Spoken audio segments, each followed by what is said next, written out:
Howdy, this is Mackenzie Franklin from SideGame LLC here in Colorado Springs, Colorado. And you're joining us for what we've been playing, or board games we've been playing with my co-host, Corinn. Corinn, how are you today? Hey, I'm good, Mackenzie. How are you?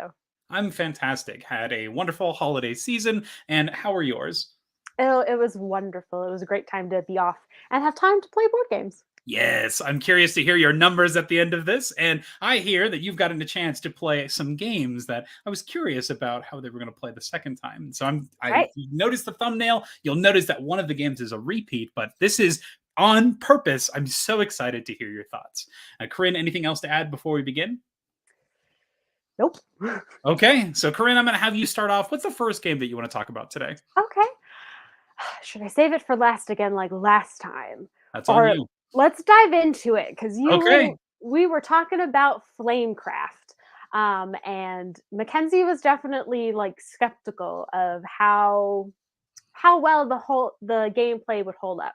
Yes. So this we got to play through it again, and pretty quickly seeing my husband really take grasping the gameplay. He was able to really, what is the word, like domino effect, and like Mhm. play off of several different types of game shops at once. So it's not, so while we are still fulfilling those contracts and doing that type of gameplay, he was able to like expound on that and kind of layer on top of each other. So he was able to play off of um, actions and different types of shops so that he could do a bunch of things on his one turn. So I do Corinne, feel real like, quick, can I cut yeah, in? Can you do a quick overview of what Flamecraft is, just for people who are joining for absolutely. the first time? Yes. Yes. So Flamecraft is a very cute dragon themed or fantasy world where there are little dragons everywhere, and um each dragon, there's different types of dragons, and you're using different types of resources to fill contracts and build up points on the main board. So you'll collect dragons. There are secret, like more rare dragons that are also like contractual, either during the daylight phase, which is like anytime during the whole gameplay, or moon phase, which is at the end. They have really cute names. So the contract you're seeing there, it's oh, what are the enchantments? You're enchanting each shop, and that's all it is. I think it's 12 different shops around the whole game board. You start with a base of 6, and then as you are filling up each shop, whoever places their dragon that fills up that shop gets to place the next shop wherever they want to around the game board. And these shops have the special abilities that you see on those black lines. They also give you um, different rewards, like those, all of the ones with the hearts, that is just extra free points, which are your victory points, as well as that little diamond symbol, which is like specialty dragons, which just give you either end of the game bonuses or like during the game bonuses. So my husband was able to use a lot of those shop um, abilities to then play off of dragon cards and doing things, because there's two different types of turns. You can either just place a dragon in the shop and follow that round of abilities, which is to get the resources that are listed on the game shop, as well as the type of dragons, the resources they represent. And then you get to do a dragon turn, which is there's 6 different types of turns you can do with the dragons, because they all represent the same abilities, even though there's a bunch of different ones. Um, and then I think that was the main thing, which was doing the dragons, and then you end your turn. And then on the enchanting side, you fill that contract, that enchantment, which was the cards in the middle that you saw with just the resources listed. Those give you a certain amount of victory points, as well as bonuses like picking a fancy dragon or getting extra resources, things like that. Um, and then placing that enchantment underneath the shop that you were enchanting, which gives you extra resources when you visit it again. So there's a lot of worker placement, tableau building, again, contractual fulfillments. So, what did you feel when you played this game for the second time?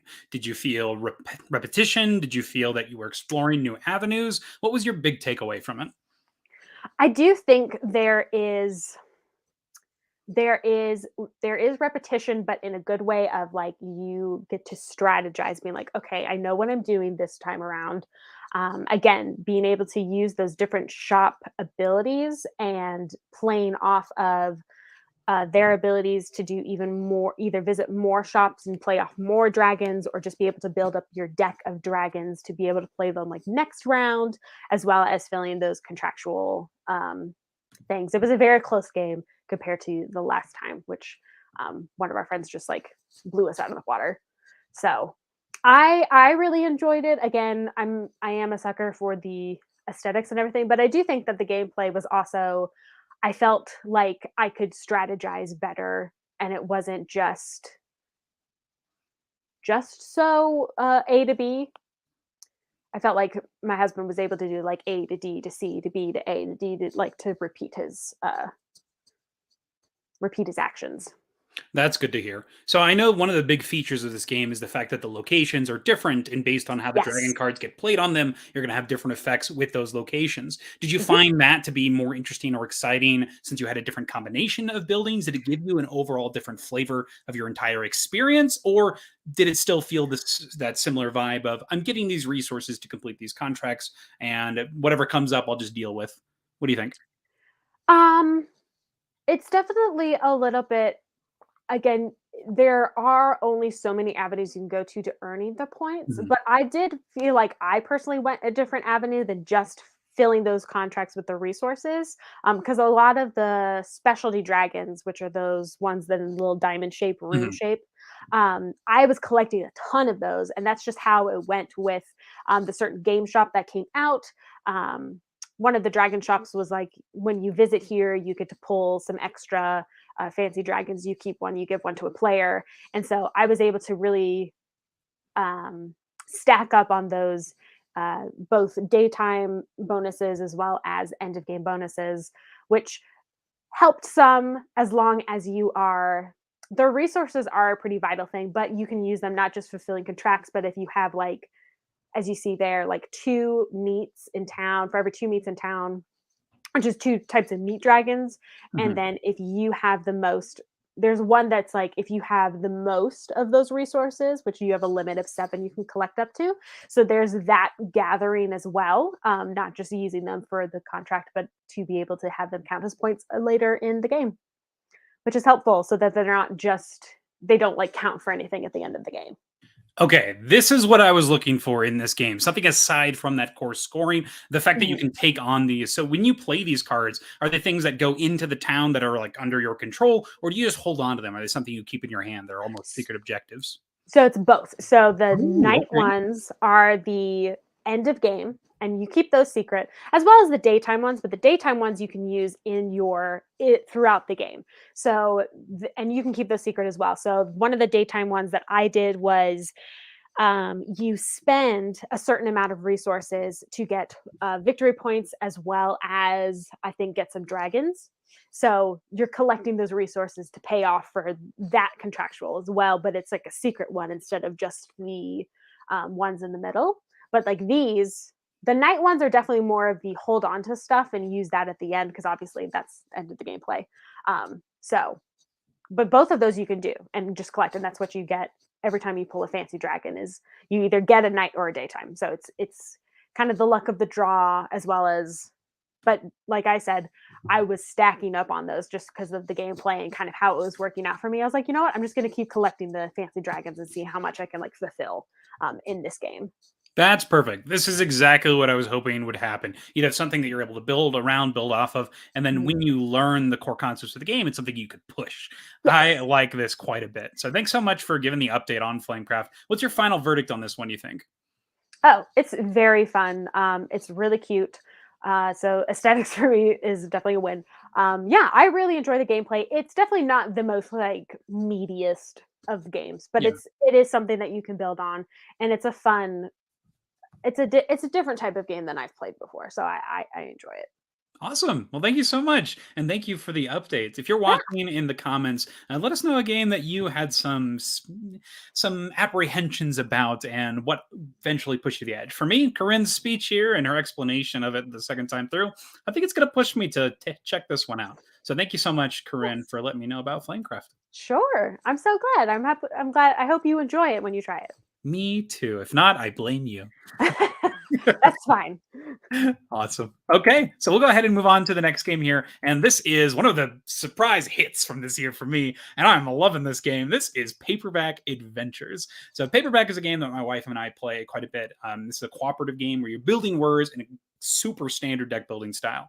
You build a word, you use the abilities on the cards that you're using to play it, and then you shuffle it back in. Standard, exactly what you would imagine. You're trying to get the most points, a very Dominion-esque, where you are getting these point cards that don't have special abilities, but they are also wild, so they help you build words. So it's kind of a neat twist on it. But Paperback Adventures is completely different beast. This is a roguelike deck building game. It's completely solo, but it does have options for 2 players. I haven't played those yet, as I wanted to make sure I had a good grasp of the game first before I introduced it in the cooperative setting. But this game is awesome. I played 6 games of this in a row because I just was obsessed. I was having so much fun. And this is very similar to something like Slay the Spire. You have a character, a hero, and this hero has a deck of starting cards. And then you're taking that deck of starting cards and fighting boss after boss. And each of these bosses is going to have abilities that it's going to activate against you. For example, you have Plothook here, who has a deck of these purple cards, and they have symbols on the left and right. Every turn, you're going to build a word by combining your hand of cards, laying them out, and then based on those symbols that you've accrued, you'll get to either do damage, gain energy, which you can use to activate your items, or gain defense shields. So that way you're not taking damage. And then lastly, the kicker is the card that is on the top, if you're splaying to the right, like you see here, or you can flip your cards over so that the word is going the other way, and then that way the other symbols on the other side of the card are showing instead. Whatever's on the top of your splay is going to trigger its special ability and then be removed from your deck for the rest of the encounter. So this is actually reminds me a lot of something like Gloomhaven, where you have a limited amount of cards. You are strategically playing those cards, accruing those symbols, and trying to manage the symbols that you're using, and then also figuring out when you want to use your exhaustion effects, essentially. Once you use those effects, it's gone and you are limiting your deck. But this is so interesting because these core mechanisms tie perfectly in to the word building itself. Because you are constructing your deck, it's so small. And every time you add a letter, you're thinking about potential words that you can create with your hands. You're only drawing 4 or 5 cards at a time based on some of the relics that you have. And with those cards, you have to make words. So when you're constructing your deck, you want to be very selective with the letters that you're putting in. Maybe you choose a J and an M and a P, and you're like, oh, okay, I could use a wild for a U. And maybe if I put an S in there, it'll give me some extra flexibility with moving things around. You're trying to build combos, but also focus on powers and abilities outside of the word stuff. And the mesh of them works perfectly in this game. For example, Plothook here has a special ability where some of his cards, after you use them, they become exhausted. You can use them again when they are exhausted. So he can create gigantic words, which a lot of the other characters don't have easy access to.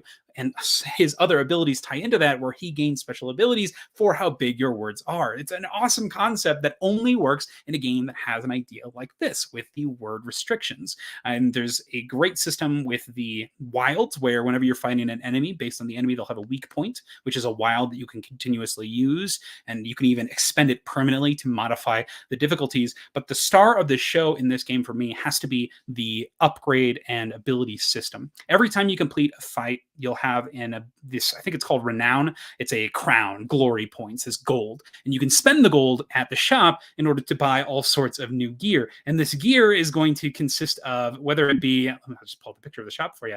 The shop is going to have items, MacGuffins, and new cards for your deck. And so the MacGuffins are passive permanent abilities, and these are going to be little effects that you're just going to accrue over the game. And at the end of the game, you may have like 6 or 7 of these, and it feels so good because you have all these little abilities that stack up. And every time you beat a boss, you get an even bigger relic. And then on the top, you have items, which you can use another currency in the game, energy, to trigger. And those are going to be something that you also want to build and combo with. And then lastly, you have the letter cards at the bottom here. When you buy letters, they don't add to your deck, they replace cards in your deck. So you have to be very selective with how you're creating things because you do have that limited amount of stamina.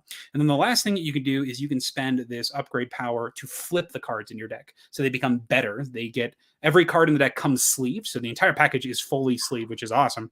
But each card you actually flip over and it'll have the bonuses and upgrades, upgraded version of that same card. So you're just improving your deck.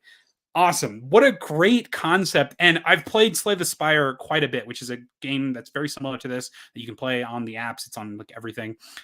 Exactly the same core, but the paperback letter building paired with it is perfect. It sings. It makes it so it's a game where you can sit, be thoughtful, but the deck crafting is aside from just the combos and abilities and effects, you're also thinking about the word layers on top of it. I think this game is brilliant. It's one of my favorites from this year for sure. I think it's my favorite solo game from this year so far. Oh, it's so awesome. It works so perfectly. It's exactly what I wanted, but I didn't know I wanted it. This is amazing. This game is so good. I can't recommend this one enough. It's Paperback Adventures. I love it. Corinn, have you seen this one? Are you familiar with Paperback? What's your familiarity with that? No, I'm not familiar with Paperback, but I do remember, I think you mentioned this in our last video too, like about playing Paperback Adventures. So good. Oh my god. It looks awesome.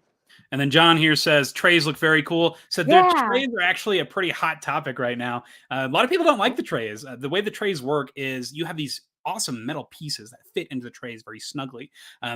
A lot of people don't like the way that they fit so snugly. It makes it so it's kind of hard to move them. It's a little arduous to pull them out. Some people replace them with cubes. There's actually I can see how it can be annoying, and for me, it does get a little irritating here and there. But the cool thing that Fowers Games has done is they've actually given you the option, if you are a backer here, to replace your trays. I think it's the trays or it's the pieces. I don't remember which one. I think it's the pieces, where they're just going to give you slightly smaller pieces so that it's easier to move them between the sections. But for what it does, I think it works well for the tracking. It works for the bosses as well as the heroes. Got lots of different colors based on the heroes that you're playing, and each hero works so differently and so interestingly. The damsel here is one of my favorite characters for sure. She has cards where you can just discard them from your hand in order to get small bonuses, but they don't actually get put into your word. You have critical hits where if you're able to spell a word with your entire hand of cards, and then you also have ones that are sneak attack based on when you're able to get the reshuffle in. You can play out your word and deal big damage after that. I think the most powerful character is there's a robot in the game that just has these ridiculous abilities where he can do not Tesla's damage, but automatic damage where you're not even having to worry about anything and on top of your attacks. And then the last character, Plot Hook, the one we saw, the pirate, is super challenging in my opinion. He's the hardest character to play. A lot of his stuff is building up towards those combos and making those gigantic words. And for me, that can be kind of hard. I'm not the greatest at word games, so I find this one very challenging, but very fun. I like this one a lot. So great game. I love this one. Any questions on Paperback Adventures? Yeah. So when you are spelling a word, is that when the round or the scenario ends, or how many times are you building words? That's a good question. So the way that a turn structure works is you're going to have your character, your hero, and your hero is going to play their word. And before that happens, you can use energy to activate any items, and then you'll play your word. Your word, you're going to collect the symbols from the word, deal damage to the opponent, and then you will discard your word. So that's your word phase is done. After you finish that, then the enemy will have a chance to react. The enemy has its attack that it's doing, and these attacks are pretty nasty. You can always see what they're going to be doing, so you know what the enemy is planning on doing. If it's attacking, you might want to set up some block. If it's blocking, you may want to do some special abilities yourself or prepare for your next round instead of putting a lot of damage in. So you always know what may be what is going to happen, so you can plan for that based on the word you're constructing. So every single round you're building a word, and that's when your hand is getting smaller because you're getting rid of a letter each time you build your words. And so every time you build, you want to be careful with which letters you're using to build those words. If you spend a card that has awesome symbols on the side early as your superpower, then you no longer have those symbols when you're constructing the rest of your words. Gotcha. Yeah, it's so cool. That's the abilities of the cards, I think, are the most fun. Now, I do want to tell you, this game is pretty difficult, I think, the first time you play, because you're going to look at it and be like, oh, man, I just don't know what to do. There's so many different cards, lots of different things going on. I played with Plot Hook, who is more complicated in my opinion than the other characters, and I just was a little overwhelmed with my first play because I just was very frustrated. But there's a lot of options for difficulty adjustment, and it's wonderful. It reminds me of something like Marvel Champions, where there are cards that you play with that will adjust the difficulty, making it more difficult, making it easier. And I think the simplest thing that you can do for the game to make it more casual and something that you're not going to be sitting there trying to create the perfect word each time and really getting bogged down with it is to play with what's called the wild egg. All it does, or mysterious egg or something like that. All it does is give you an extra wild every turn. And the wilds, the way they work in the game is if you use them, they can be any letter, and there's no penalty to using them. But if you don't use them, then you get extra energy every round. So there's pros to whether or not you want to use them in the word, and you can have those turns where you just throw out a word using all the wilds, or you can have a turn where you try to think carefully on how to not use the wild to get the extra energy. So there's some positives for both. So I think that's a great option. And the fact that it comes in the box, everything's there, amazing. Yeah. Oh my gosh, I love this game so much. It's my favorite solo game from this year for sure. I think Paperback Adventures is amazing. That's awesome. Ooh, so good. Super cool. I gotta recommend that one. Can't recommend it enough. That's Paperback Adventures. Corinn, what's the next game that you've been playing? I'm looking. I'm debating. We played. Yeah, let's do this one. Ticket to Ride Europe. Ooh, okay. Yeah, Ticket to Ride is a. How would you put it? It's a route, like not a worker placement, like a trail placement, a worker placement, trail I think placement. route building was correct. I think that makes sense. Contractual filling, in the sense of trying to finish your routes, and you get penalties if you don't finish your routes. With Europe, I do believe it comes with the train stations that are a little bit of a different. So if you've never played Train to Ride, you're placing your routes along let's say the United States of America. That's the original Ticket to Ride, and there are different routes that you go through, and you're trying to fulfill as many routes as possible, which give you points. You also get points for every train that you place down, and you have a selection of cards that are different colored sets, different colored trains, or cabooses, or just parts of the train in general, and you're using those to either match the trails, the treks on the map itself, or using them as like filling in the neutral area, like a gray, basically. So you want all trains of the same color, basically, to fill in your tracks. So with America, the original one, if someone takes that trail or trek that you're trying to take, you're pretty much screwed. And you have to either find a way to go around to get to your destination, or you're just going to have to do a different route. With Ticket to Ride Europe, you have 3 train stations, which look like tunnels, and you can place them if someone has taken a trek that is on your trek to whatever destination you're trying to get to. You can place it on top of their where they placed their train, and you can use that and say that as part of your trek to get to the place that you need to go. So you're not as stuck, and you can use it for getting to your destinations and not have those negative points if you don't fill your track. So I enjoy Ticket to Ride. It's a good one to play with family. Hence the Thanksgiving. We played Ticket to Ride, and it's strategic. It is also the luck of the draw with whatever color. It was really funny. We were all looking for, I think, a green train, and it was just not coming. There were no green trains. It was pink after pink after, and we all are just like, where's the color? And by the end of it, we're all like, okay, we're apparently all going for the same one because we can't find it anywhere. The wild trains are really good too. Also, I've really enjoyed, we talked about this too, with the original Ticket to Ride, the cards are pretty small. And then in the ones in Ticket to Ride Europe, they're more standard card, like playing card size, which I think is just really nice, and a little bit more manageable to hold, in my opinion.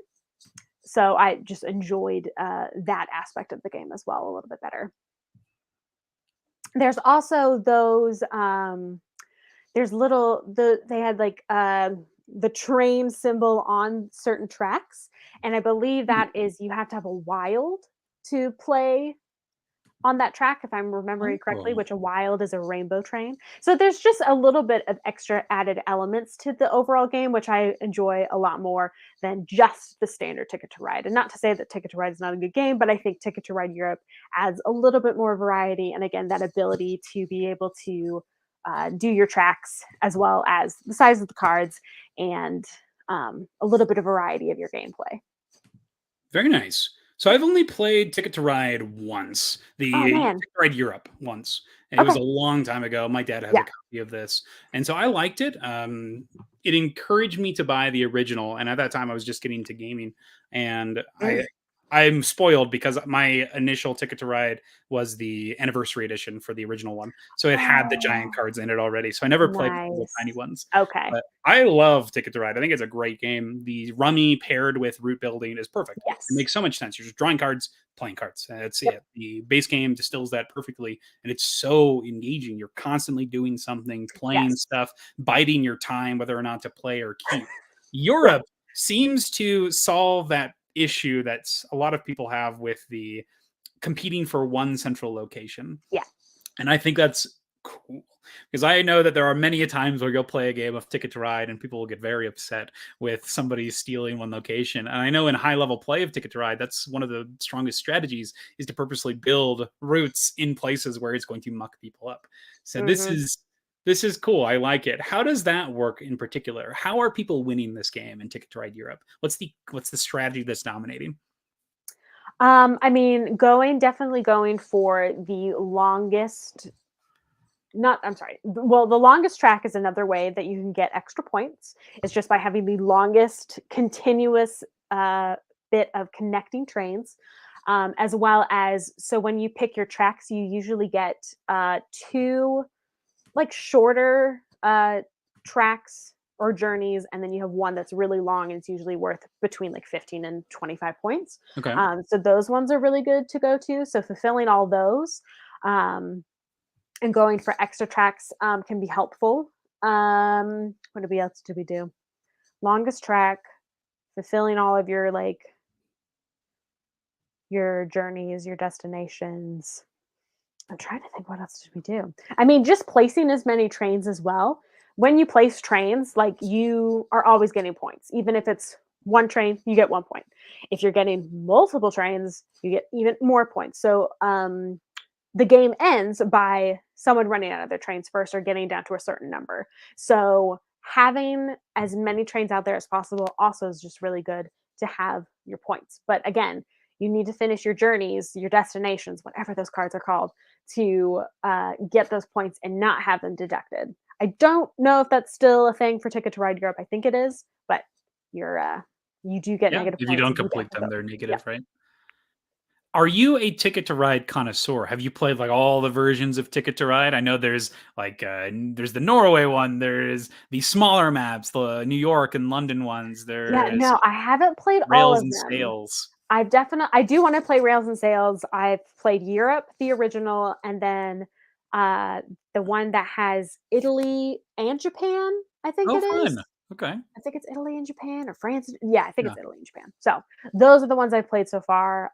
We got my sister-in-law the one for Amsterdam, which was like the smaller one. Mhm. But yeah, Rails and Sails is definitely one I want to try too. So I would definitely be up for trying all the different variations and just seeing which one is the best because I very much enjoy Europe.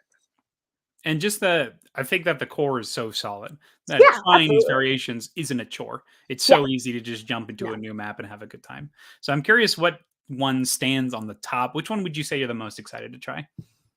Rails and Sails right now because I'm like, Yeah. okay, Okay. what else? What other? I think there's like a whole other track that you are following or using with your boats because obviously that's it's not going to be on the same map. So it's Mhm. very exciting. I want to see what that extra element adds to the game. So I've actually played Rails and Sails, and it's a Okay. weird one to me. I don't Oh know how I feel no. about that game. Yeah, I don't think Too that'll much. be the one that I choose back. Okay. At the beginning of the game, you have to determine how many trains and how many boats you're going to take. So you right from the start, you're determining that. Oh, And based on what happens, you may have to spend actions in the future to switch between the ships. If okay. you're living the dream and you're able to match it perfectly, you're probably just going to win because you're going to have way more action economy. Mm, And that gotcha. plays further into the luck of the draw because sometimes you just don't draw the tickets. And that can Sure. really suck. Yeah. So it's a weird one to me because you have to make Okay. that commitment. And I think that betting like that is nice when the games are playing with smaller rounds. So in something like skulking, where you're like, oh, I think I can do this in 4. But Sure. when you're doing it for like you're establishing the game, you're saying, Yeah. oh, I need to do this. I'm gonna need exactly this many of this and exactly this many of this. But I got an hour and a half to hopefully see that come through. And if I'm wrong, it's gonna be super punishing. Not my favorite game in the world, but. Yeah, I've played the Japan-Italy one once, Mhm. like both sides, because it's a double-sided board. Okay. I really enjoyed the Japan that I can remember because there was the monorail that was also introduced Fun. with the not just the regular trains as well. Mhm. So there was that added element, but I've only played it once. So I can't really like put a whole lot into that one. So I definitely want to play that one again as well. Gotcha. All So right. are you Anything? Go ahead. saying? I was gonna say, is yours favorite the core or? Out of all the ones I've played, yes, my favorite is Okay. the core so far. I think it has some. I think it's so straightforward and so solid. There's no extra rules overhead, so it's easy to get people to start playing. And I Yeah. think that's one of the biggest strengths of the core is how accessible it is. But I don't see any faults with Europe. I mean, Europe seems also awesome. Just the fact that you have options to get away around from blocking means it's going to be a more not a more friendly game. So it's going to be a Sure. more friendly experience, which sounds great. I mean, if that's the group that needs something like that, then Europe is perfect. And they just did the anniversary edition of this as well. So that's awesome too. Ah, A yay. big version of that kind. Yay. Good stuff. Anything else to add on Ticket to Ride Europe? Mm-mm. Okay. So that is a Ticket to Ride Europe, another one of the games that we've been playing. This brings us to the next game. And this one I'm going to do just very short. If you saw the thumbnail, I'll do this one actually. I'll do another larger one. This one is the other one that was on the thumbnail earlier. So this one I have changed. It's no longer on there. But this is going to be a solo game that I quite enjoy. I like this game at smaller player counts. It is a redone version of a system that Portal Games has been putting in a lot of the different games. And they've just released a gigantic campaign expansion for this game. And this is Imperial Settlers, Empires of the North. So I'm a huge fan of this core system in general. You've seen this in the original Imperial Settlers, Empires of the North, 51st State. This game system is where you are having your own faction deck and you are building out cards in front of you with different actions that you'll be exhausting to use, gaining resources from those cards and using them to fuel your actions. So you're drawing cards, playing stuff out, using those cards, and just building up your own little civilization in generally a short time frame. So this game in particular, though, Imperial Settlers, is my favorite that I've played out of all of them so far. And I have not played 51st State yet. I'm waiting for the master set to arrive, so hopefully get to play that soon. But the system is so solid, where you have your own little faction deck that has its own special ability, and you're just constantly building up your civilization to do what your deck does best. And so each of your characters is going to have a deck of cards, and you'll have uniqueness factors on each of them. Each card will have maybe 3 ofs, 2 ofs, 1 ofs, and you're trying to assemble through the explore action. Every round you have a lookout phase where you get to draw cards, and then you also have your initial draft of your 3 starting cards, and you're trying to assemble your game plan for the experience. Each character may have an ability where you have one character that's all about storing things, you have one character that's about planting things, you have one character that just summons a bunch of ships and tries to harvest everything. So each character has their own unique way to play, and it's based on the cards that are constructing their deck. So you're never having to do any deck building here, but what you're doing is trying to sift through your cards and make the most out of every turn. So you're trying to maximize all of your actions, trying to play everything out, and use your deck to its full potential.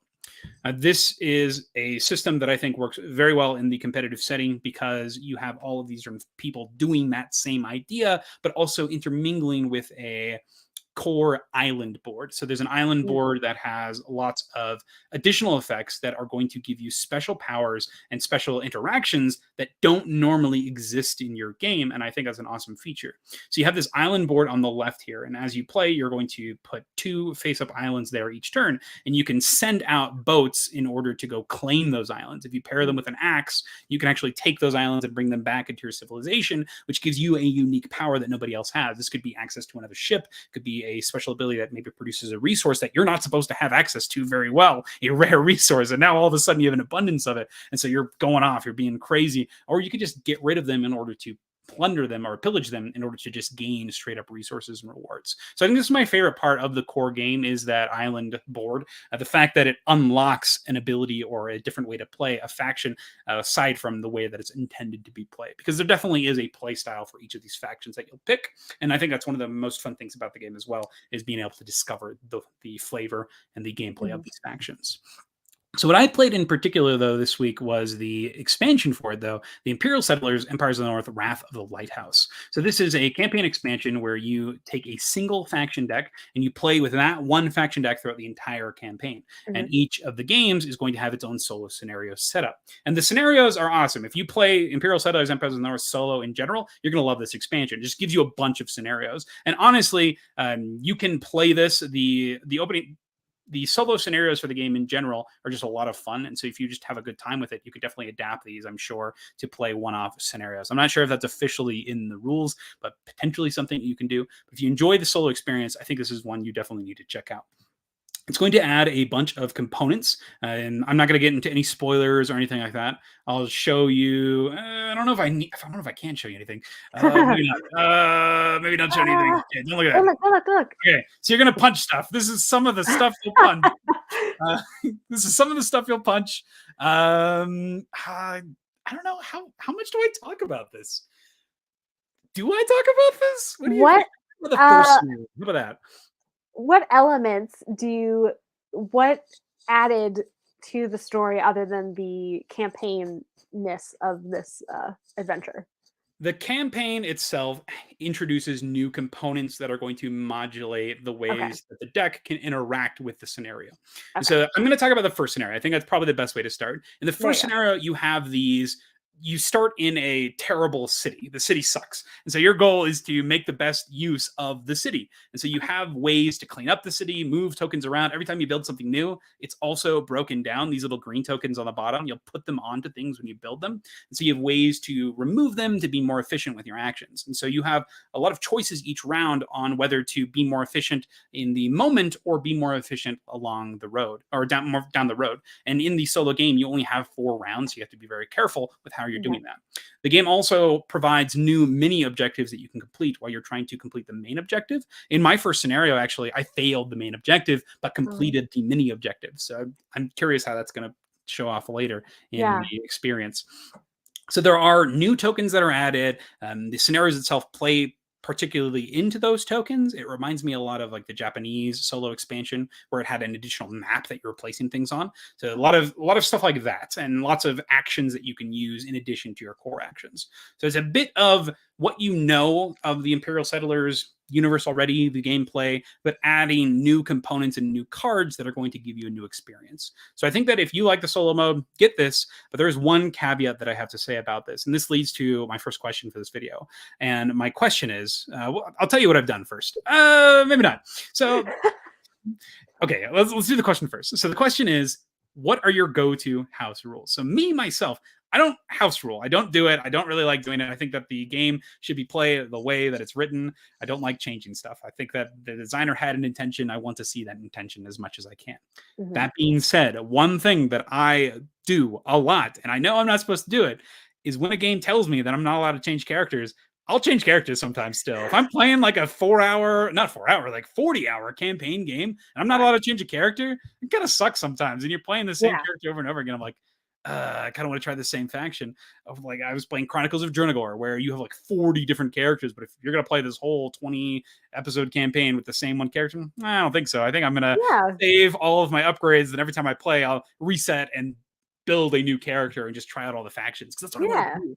And this game in particular benefits from diving into the different factions. You want to play all of these different characters and see how they interact and how Mhm. they interact with each mission. This one in particular, though, makes it so you have to commit to this one single faction deck. Now, I see why they do it. They do it because you are trying to puzzle solve each of the scenarios with that unique faction, which Mhm. makes sense. I think that's a cool idea, and it makes sense why they want you to do this. But for me, I want to see this scenario. I don't want to play the entire thing with each faction once because I think I'll get bored of that faction. I want to Sure. keep on trying the different characters. So that's my house rule. I don't know if it counts as a house rule because it's more of a more like a variant than it is a house rule, but it Sure. is a house rule. It counts. I think it counts. So I'm going to put it here. That's my house rule. Corinn, what's your house rule? What do you do in this game? What do you do in games?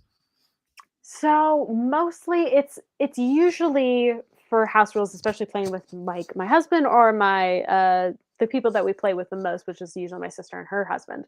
Yeah.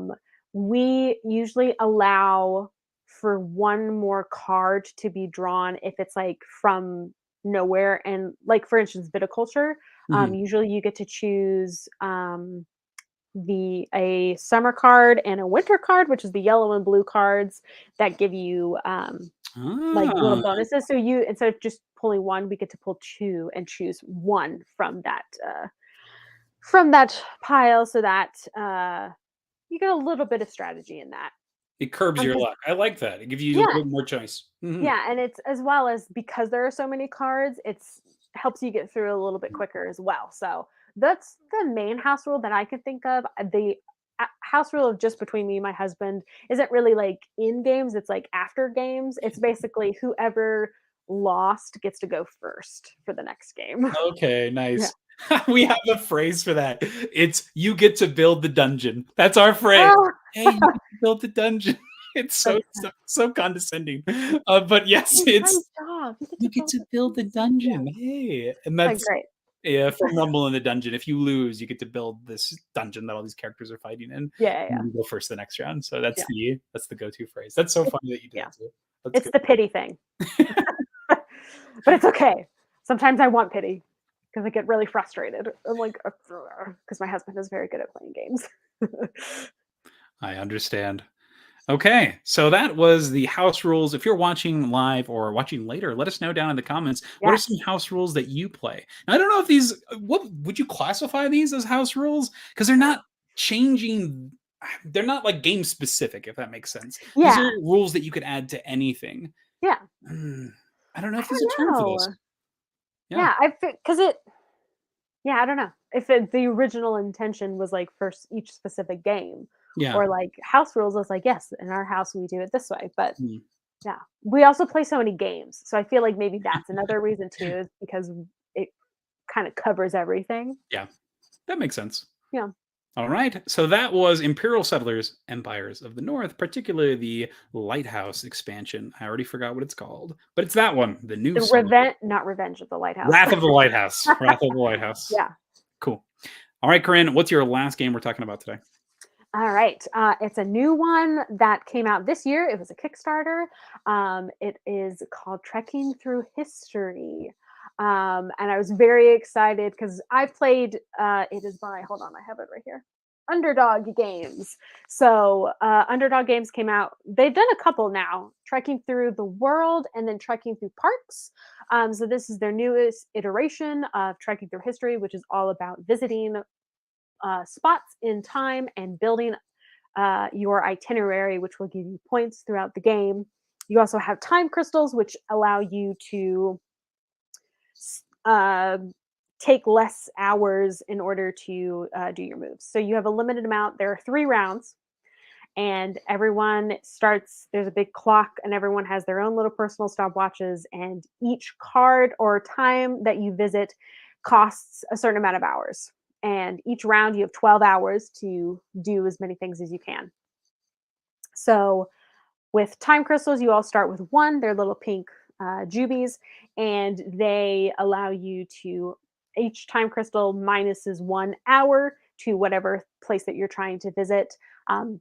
You can only get down to 1 hour. You can't do 0 hours. The gameplay itself, I think, is actually very simplistic. It's not like I shouldn't say simplistic. It is simple enough to pick up pretty quickly. You are tableau building. You are stacking. Um, you're visiting places in time, and you are doing it in chronological order. So they have a chart that you can look at to make sure that you're doing it in chronological order, because they do go from BCE to then BC. So it's kind of backwards in the BCE. It goes from biggest number to smallest, and then once we get to the BC era, it would be from lowest to highest. So yeah, you're visiting places, you're collecting resources, which are those symbols at the right bottom corner of each historic moment in time, which is filling up your itineraries. You get 4 itineraries at the beginning of the game. You are going to be choosing 3 of them, 1 for each round. Bunch of different types of itineraries, which is going to determine like what kind of resources you're going for, or symbols, or whatever the things that you are collecting. And one of the biggest ways to collect points is right there. Those are your tracks, and you are going from the oldest part of time to the most recent event. And again, it's just the luck of the cards of what events are coming, and you can stack them through each round. So rounds 1 through 3. You are trying to get long tracks of time so that you are visiting. And the way that the turn orders go as well is that whoever is the furthest behind gets to go first the next round, or the next round, like going around people. So if you are really behind because you're only taking like 2 hours to do things, you might be able to stack it up where you can have like 3 turns in a row, depending on how many hours you spend taking cards and stacking them, put it on your track. You can also end your tracks and start a new one just to collect points or get through cards so that you can continue trying to find the ones that work best for you in chronological order. So there definitely is some strategy involved, but it's a really, my husband and I played 4 games in the first time we played it together. Again, it was really like quick to pick up, as well as they do have, and I think this is with every game, I'm not sure if that's just the Kickstarter, but there are also time warps, which are sometimes depending, one-time uses, or like throughout the one round use of like specific restrictions or abilities that you can do by placing a token there. So you can do it like once per round, which was, I'm trying to think of a good example. Basically, either spending less time to visit a place or being able to visit a place again. Another great thing about this game is you have ancestor cards. Ancestor cards are you being able to visit your ancestors, anytime throughout history, and they're basically wild cards. So you're able to put them in your track and add that just extra card to your track to add more points to your overall end score. So those are really nice too, and there are a limited number depending on how many players you have in the game. I think it's 1 through 4. Yeah, 2 to 4 players. So there is also, with the Kickstarter, a 1-player mode as well. I feel like I covered most things. Artwork is beautiful. Very much just, I'm not sure if they use the same artist from like Trekking Through the World, but it's just a very nice and cohesive, the art style type. And again, yeah, it's really fun to like see the different things that they chose to focus on for the like specific moments in time. And again, it was simplistic enough to pick up really quickly, but there is strategy involved, and there are different ways that you can collect your cards to win the game. Cool. I mean, Yeah, so far this looks like a beautiful game. yes. You've got these gigantic cards that clearly feature the tarot characters size as well. cards. Oh, they're tarot. Oh my goodness, I didn't even realize that. Well, love I guess not the tarot. art Maybe like a for little bit slower. standard Little size? smaller. I don't think they're standard.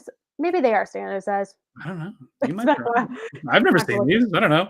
There's some pictures in here with like children playing with them. So, child for reference, child's hand for reference. Oh, that's a rule book. That's a rule book. That doesn't work. There you go. Child's hand for that's not a child. Oh.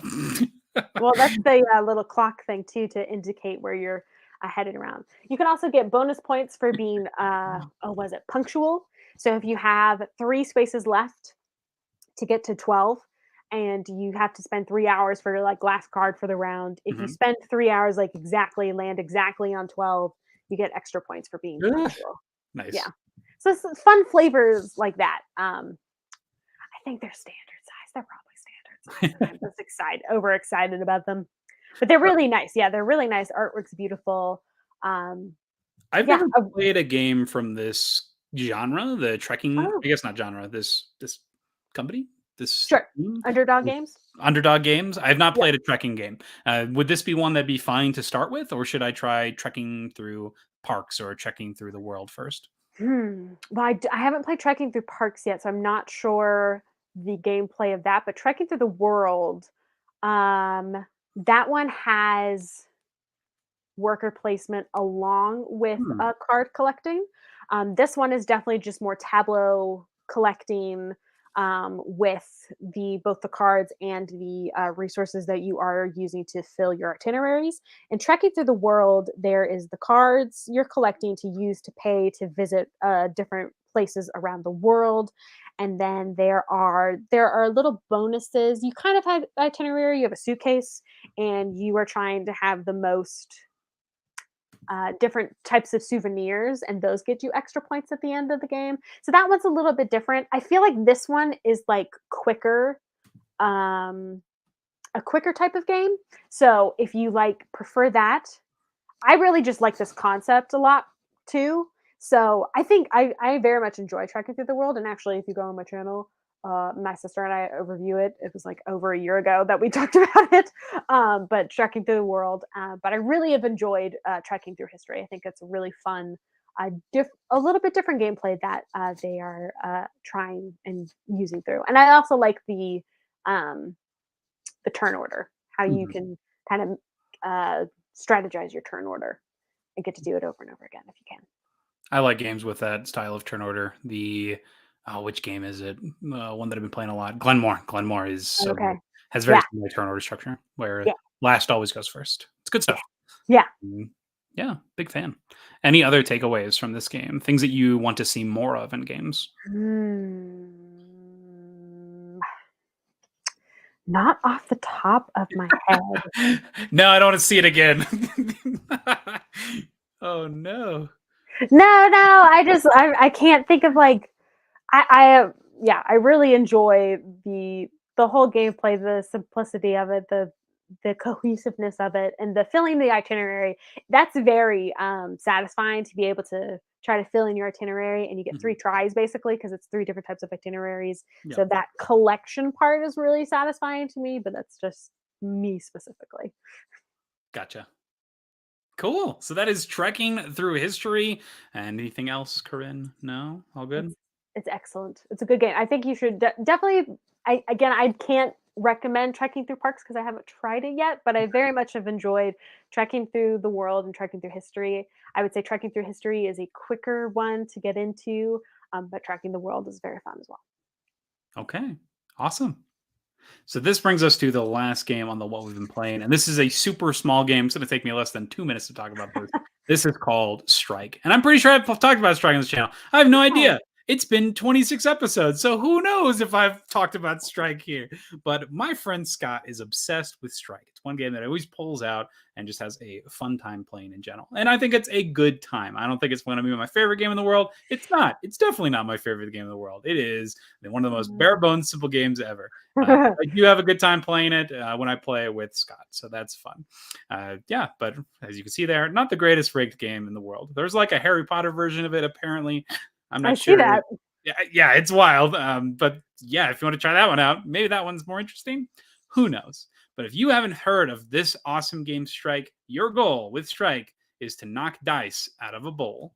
And the components are dice and a bowl. And you play in the box and you Yeah. throw the dice in the box. And your goal is to knock out all of your opponent's dice.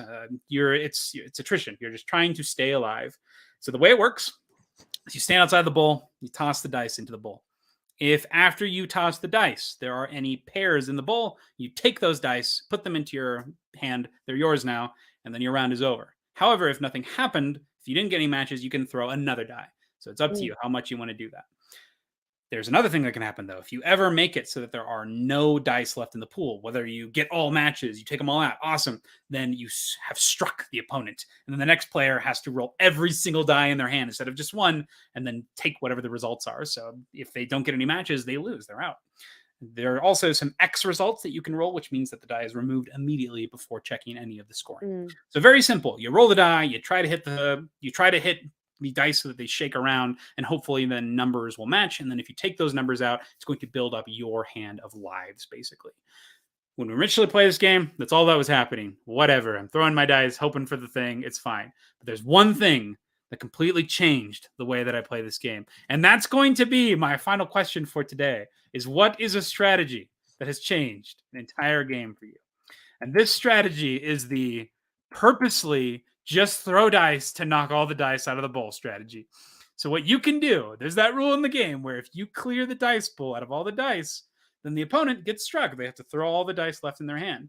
Normally, you're thinking to yourself, hey, I want to make sure that I'm matching these things. You throw the die in there, you're trying to get the matches. But no, what you can do is you can stand with the die in your hand. You can rocket it into the stadium and knock all of the dice out. All the dice go flying. And everyone's like, oh my gosh, there's dice flying everywhere. People wearing protective glasses. You got to make sure that you hit all of the dice out. And if you do, you've struck the opponent. All the dice are gone. The bowl is empty. They have to pour out their whole hand. And it feels so good when you do it because you're like, oh, this game, whatever. I'm just lucking it. Now I have to put some dexterity skill in this. Let's go. So if there's ever one or maybe two dice in the bowl and it's my turn, you bet I'm going to go for trying to just throw the dice at the other die to try to knock them both out to make sure that the opponent has to throw all their dice into the bowl. And I think that makes sense why it's called strike, because you are striking it, which is hilarious. When it finally clicked, I was like, oh my gosh, I figured it out. This is it. This is how I win. Yeah. Exactly. That's hilarious. So note to self, don't play physical games with Mackenzie. You're strike in particular, but you're wearing glasses, so you have protective. I'm fine. Yeah, I'm good. Be okay. But anybody else, watch out. So it's like I was gonna say Beyblade. I don't know if you. Yeah, actually, they don't spin, but yeah, kind of. But it's like that. You're like banking off the side of the. Yeah. Stadium. That's funny. So is the overall objective to have all of the dice? Your objective is to make it so your opponents have no dice. However you do that, they have to on their turn roll their last die and not pick up anything. If that happens, you defeat them. They're out. So you're trying to defeat all the people who are playing. Nice. Yeah, so this game is super wonky. Hilarious. So that's Strike. That's my last game here. So Corinn, this brings it to the question though. What strategy changed an entire game for you? Oh man. I feel like for Tapestry, I definitely tried to go for like all of the tracks, and pretty quickly, just this was more of a learning curve than maybe like a strategy, is you can't go for all of the tracks. You need to focus on either one, just one track, getting all the way to the top, maybe 1 to 2.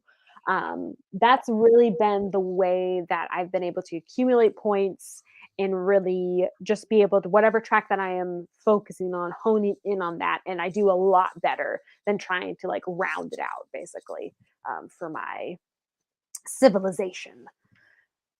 So that was something I learned pretty quickly. Because I was just like, oh, I can do it all. And it's, no, you can't. you gotta really hone in on the specific type of track. That'll really help you in the gameplay throughout. I think you stated that well, though, that it's more of like a learning curve than it is like a strategy in general. Sure. Yeah. But that's interesting that you think that for Tapestry. When I play this game, I try to dabble in a little bit of each of the tracks because the early tracks are super efficient. Like you got the costs increase. So if you I really like dabbling in all the different tracks. So that's interesting. I'm curious. We need to play it. I'm down. See which strategy wins. This game is fun. I'll beat you with my my first drawn Tapestry card. Just you wait. I'll draw something broke and it'll carry me the whole game. Yeah, and just seriously, that happens sometimes, and I'm like, fine. When you play Tapestry, do you play with that house rule that you use in Viticulture, where you draw 2 cards, keep 1? Ooh. Or do you just get what you get in this one? No, I think it's more you get what you get. Okay. Or are the cards too busted or what? A little bit. I mean, they do, have released a lot of Yeah. at least for the civilizations, kind of being like, hey, like this is the prerequisites, this is what you can do, this is what you can't do, which is great that they do that, because there are definitely some busted civilizations. Yeah, for the drawing, just because you have so many opportunities to draw tapestry cards, and you should try that because I think Oh my gosh, you got to tell me how it goes, because if yeah, more players are using it, that would just mean you're right, seeing more busted combos more exactly, frequently. yeah. I like it. Mm. It feels better to me than only getting a single draw and getting a crap card and be like, shoot, Yes, I'm just gonna lose. So that yeah. makes sense.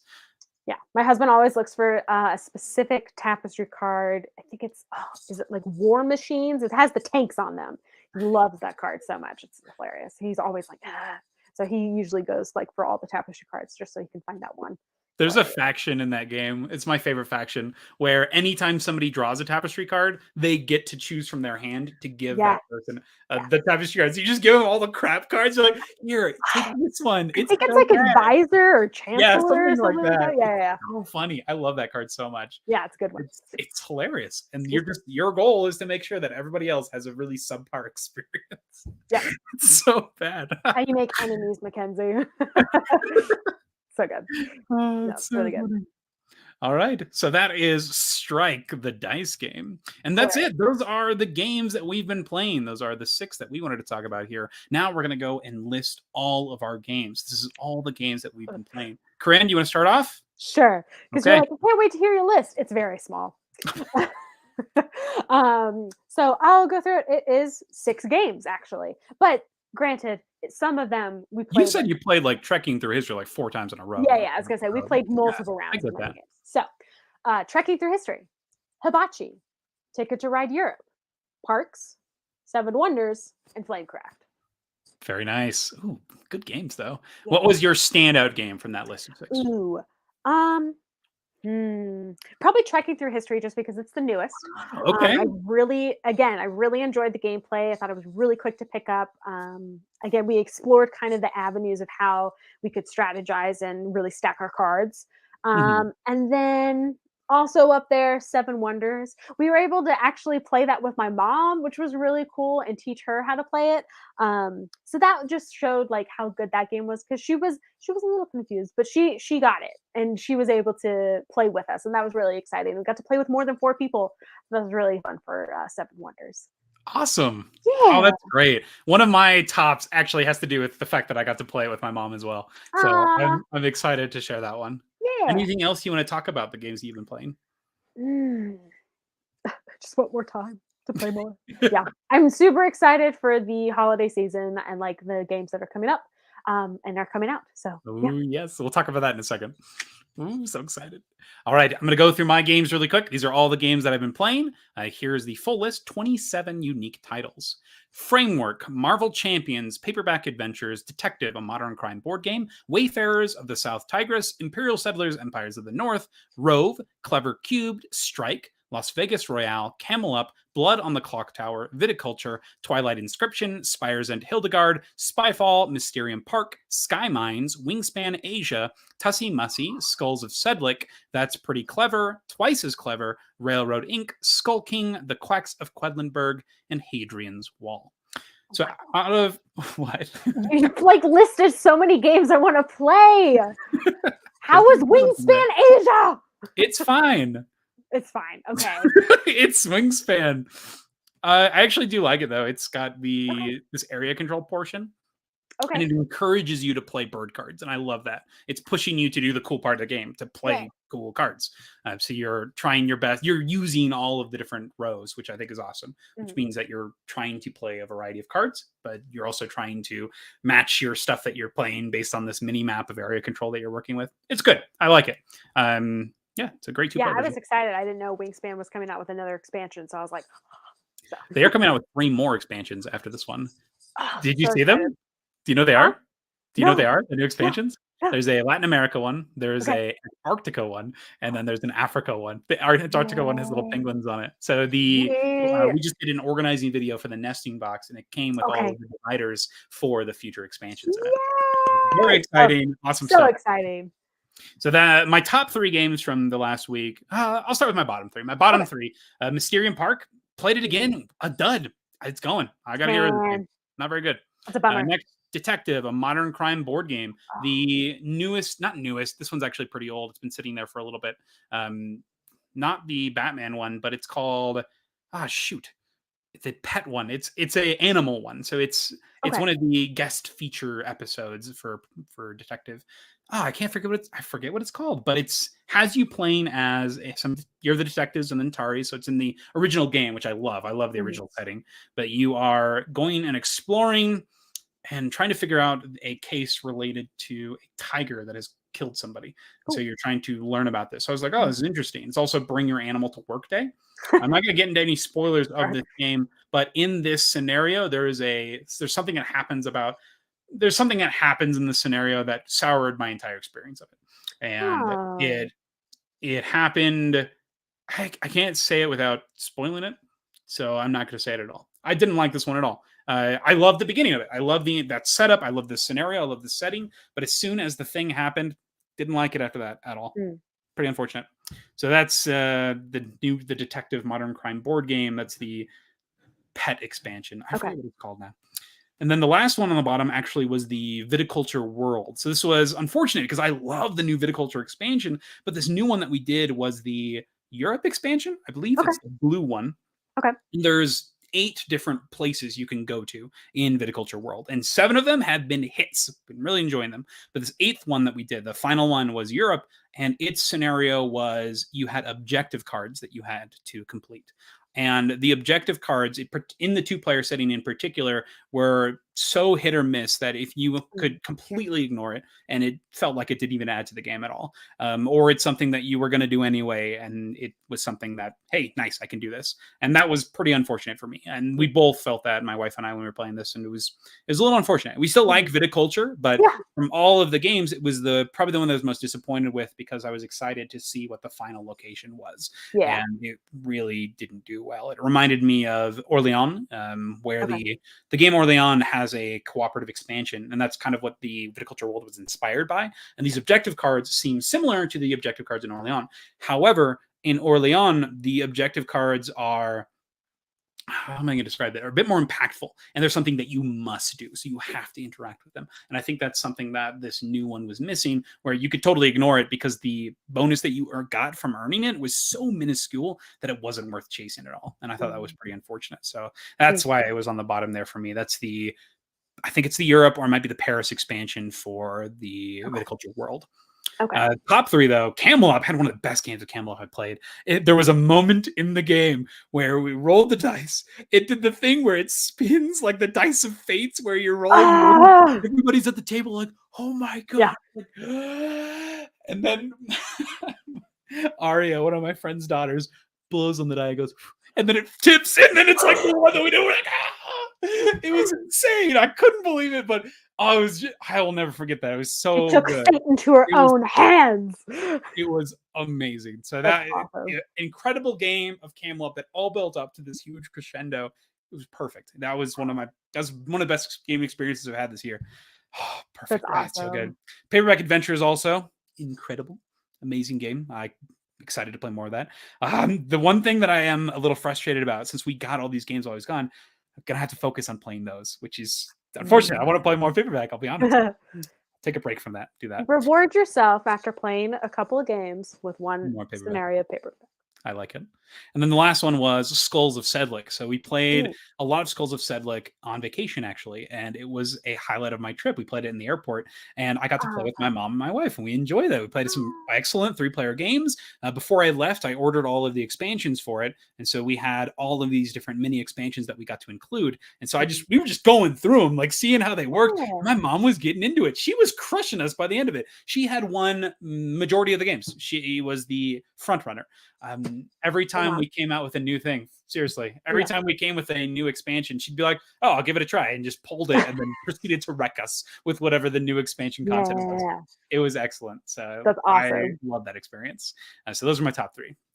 Excellent games overall. Corinn, anything else to add? Any games that you're excited to be playing in the near future? So I did not personally, I think we still Kickstarted, but we didn't order it ourselves. Frosthaven. Frosthaven has arrived at my friend's house, and we are going to play it Friday. I'm so freaking excited. It's been like 2 years waiting for this thing. I'm so excited.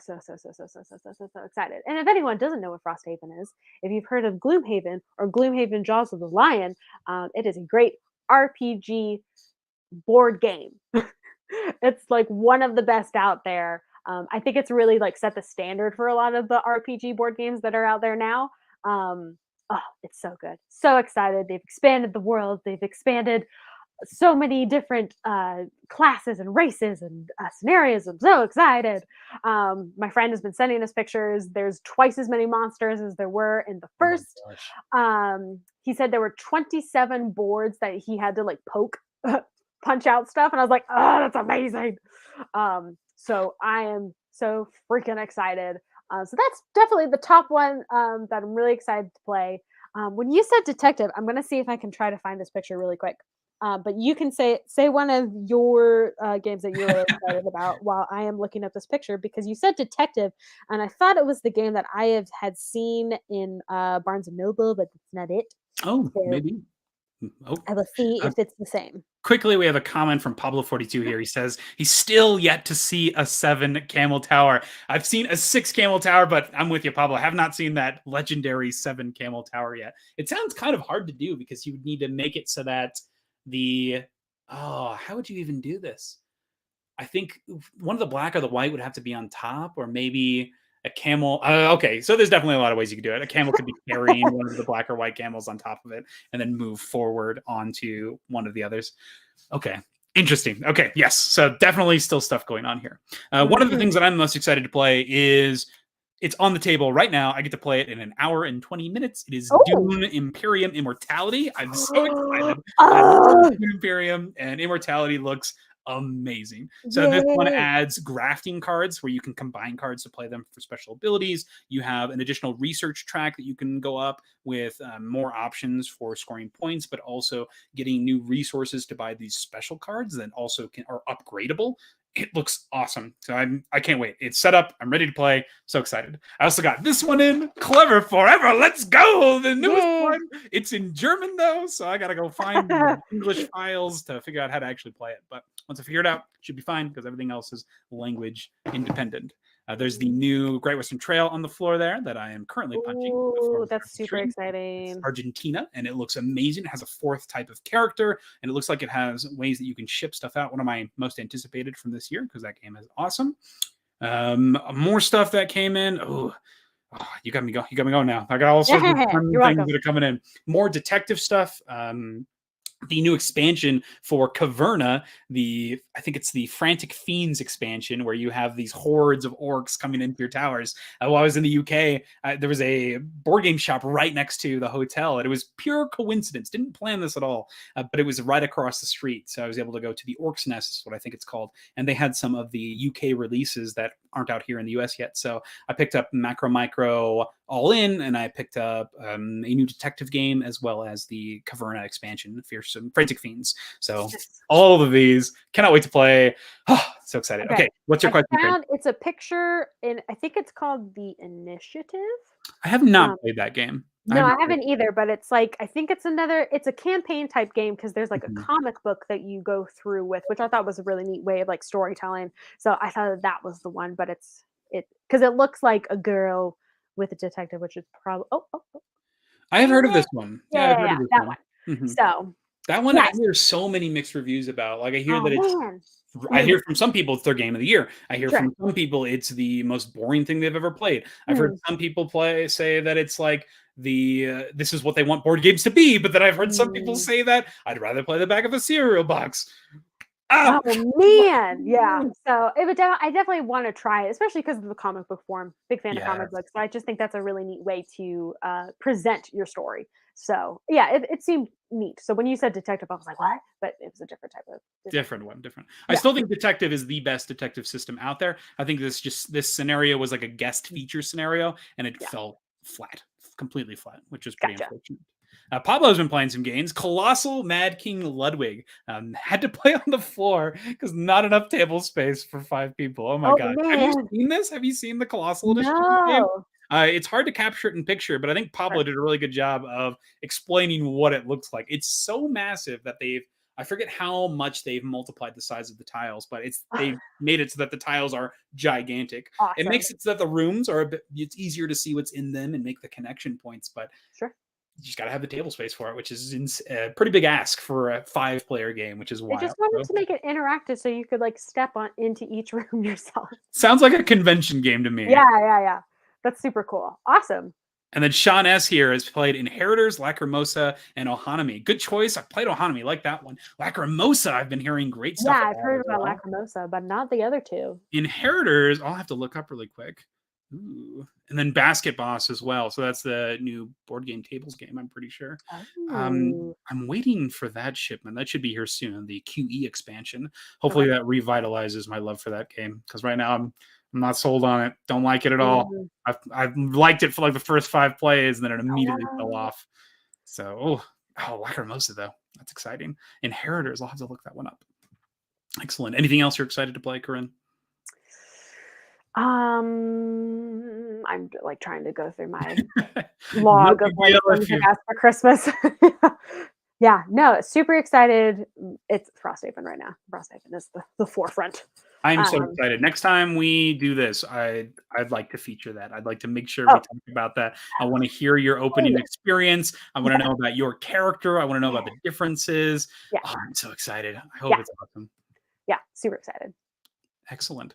Okay, real quick, I am going to look at Inheritors. Sean's saying it's like the gem, but getting 0 attention. Ooh, we love.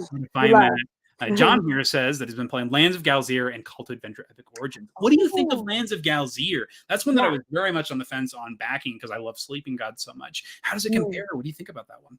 Oh, those are good choices. Yeah, I was just going to say I'd love to hear about the Call to Adventure Epic Origins too, because I very much enjoyed the initial gameplay of Call to Adventure. So I'd be interested to hear how those cards of Epic Origins add to the game. Inheritors. Interesting, Sean. What? Look at these animals. 2 to 4 players, only the best inheritor can win the crown. Open drafting, hand management game. I like hand management. Yep, hand management is always fun. Interesting. Worthiest to lead the 5 realms. Hey, pictures of the characters. I love it. I love that it's animals in like really old Victorian garb. Inheritors. Okay. Sean, it's buzzing a lot of my it's hitting a lot of my buzzwords, honestly. It really is. I really like it. Yeah. Okay. Interesting. Yeah. Okay. And then John says the story in Lands of Galzir is very nice, likes the persistent changing world in Galzir. Perfect. And that's the thing that I wanted a game like this. Oh, there we go. Sean says it's really smooth. There are probably other games like it, but it's the first of its kind I've played. Okay. But if it's a smooth game, it's an easy card game to play. That's the kind that gets played. So I'm writing it down. Inheritors. You got it. Okay, and then Reality Shift as well. If you don't mind Roll and Moves, check it out. Roll and Moves, if it's just like Roll Move and there's nothing really else to it, probably not a big fan. But if it has some form of interesting mitigation, think something like Zyra or other games in that vein, then it's always worth giving a try. So that is Reality Shift. All right. Okay, so that was some of the games that everybody's been playing, things that people are excited to play. This is awesome. Okay, this is a cool selling point. 3D race with motorcycles on wheels. Reality Shift. Okay, is this like Tron? I know Tron or one of the Yu-Gi-Ohs, Yu-Gi-Oh 5Ds. Oh man, I remember that when that came out. I was like, how do you play card games while riding a motorcycle? But it's fine. It's fine. Ooh, it looks interesting. Look at this. Ooh, it looks like Tron to me. Looks like Tron to me. It looks like it uses like Rubik's cubes. What? Yeah, or these maybe magnets or something. Oh, I'm into it. Ooh. So you're rolling and moving, but you're mitigating the things that you're actually rolling and moving on. That's what it looks like. You're playing just with the cards to modify things. I like stuff like this. That's cool. Exactly. Yep. And you move the cubes and crush the cycles. Oh my gosh, that makes so much fun. That's awesome. That's I love really stuff like cool. it makes it so that you're gambling, you're pushing your luck, you're Yeah. gambling on the things that are moving around. It's the And same reason I like the game Marrakesh, which is also a roll and move game. This is Reality Shift. This is Reality Shift. Mhm. Good shout, Sean, Pablo, and John. Yeah. Thank you so much for your comments. Thanks for being Love here. hearing new games. Excellent. So many. There's so many. So that is it for our show. Those are the games that we've been playing. And once again, if you have not checked out Corinn's channel, SuperBlondeNerd, please make sure that you do. She hosts a variety of content here. The most recent videos that I've really enjoyed are her costume creations. I love her read alouds. What are the newest projects that you're going to be putting out soon? What do you think?